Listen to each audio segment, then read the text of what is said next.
নিজে না খাইয়া হিন্দনে কাপড় না পইরা সন্তানকে মানুষ করার জন্য অগণিত টাকা খরচ করি।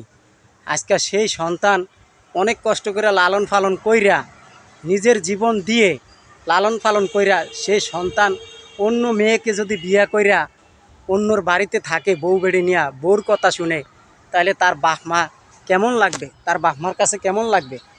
সন্তান এত বড় বেইমানি করে। আসলে কিছু কিছু সন্তান আছে মা বাপকে দেখতে পারে না। মা বাপ এত কষ্ট করে তাদেরকে লেখাপড়া করিয়ে বড় করছে, মানুষ করছে, সুশিক্ষিত বানাইছে, আজকাল সেই সন্তান অন্য মেয়ের কথায় উঠে বসে। তা আসলে আমি বলবো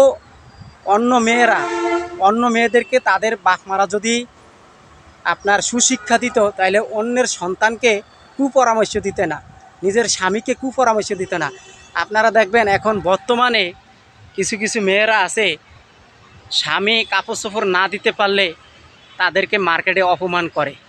বুঝছেন ভাইয়েরা, আজকাল স্বামী কাপড় চোপড় দিতে পারে না, তাদেরকে অপমান করতে আসে।